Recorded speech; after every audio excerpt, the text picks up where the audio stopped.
ಎಲ್ಲರಿಗೂ ನಮಸ್ಕಾರ. ನಾನು ನಿಮ್ಮ ಪ್ರೀತಿಯ ಧರ್ಮಿ. ಅರಮನೆ ನೋಡೋದಕ್ಕೆ ಮೈಸೂರಿಗೆ ಹೋಗ್ತಿದ್ದೀನ ಧರ್ಮಿ?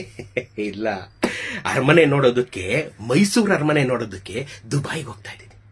ಇದೇನ್ ಧರ್ಮಿ, ಮೈಸೂರು ಅರಮನೆಗೂ ದುಬೈಗೂ ಎತ್ತನಿಂದೆತ್ತ ಸಂಬಂಧವಯ್ಯ? ಇದೆ, ಸಂಬಂಧ ಇದೆ.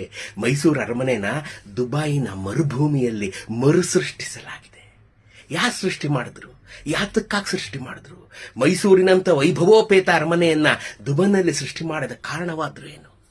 ನಾಳೆ ಹೇಳ್ತೀನಿ. ದುಬೈನ ಅಲ್ ಕರಾಮದಲ್ಲಿ ನಾಳೆ ನಿಮಗೆಲ್ಲ ಸಿಗ್ತೀನಿ. ದುಬೈನ ನನ್ನೆಲ್ಲ ಸ್ನೇಹಿತರು ಬಂದ್ರೆ ನಿಮ್ ಜೊತೆ ಒಂದೊಳ್ಳೆ ಮೈಸೂರು ಫಿಲ್ಟರ್ ಕಾಫಿ ಕುಡಿಯೋಣ. ಸಿಗ್ತಿರಲ್ಲ? ನಾಳೆ ನಿಮ್ಗೆ ಗೊತ್ತಾಗುತ್ತೆ. ನನ್ನ ಪೋಸ್ಟ್ ನೋಡ್ತಾ ಇರಿ, ನಾಳೆ ಕಾಯ್ತಾ ಇರಿ. ಯಾಕೆ ಧರ್ಮಿ ಮೈಸೂರಿಂದ ದುಬೈ ತನಕ ಹೋಗಿ ಅರಮನೆ ನೋಡಕ್ ಹೋದ? ಅಷ್ಟಕ್ಕೂ ಅಲ್ಲಿರೋ ಅರಮನೆ ಏನು, ಯಾವ ಉದ್ದೇಶದಿಂದ ಅರಮನೆ ಕಟ್ಟಿದ್ದಾರೆ, ಪ್ರತಿಯೊಂದನ್ನು ನಾಳೆ ನಾನು ನಿಮ್ಗೆ ಸಂಪೂರ್ಣವಾಗಿ ತೋರಿಸ್ತೀನಿ.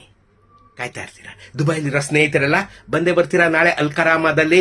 ನಾನು ನಿಮ್ಮನ್ನ ಭೇಟಿ ಮಾಡೋದಕ್ಕೆ ಕಾತುರದಿಂದ ಕಾಯ್ತಾ ಇದ್ದೀನಿ. ದಯಮಾಡಿ ಎಲ್ಲ ಬನ್ನಿ, ಸಿಗೋಣ, ಒಂದೊಳ್ಳೆ ಕಾಫಿ ಕುಡಿಯೋಣ. ಸಿಗ್ತಿರಲ್ಲ?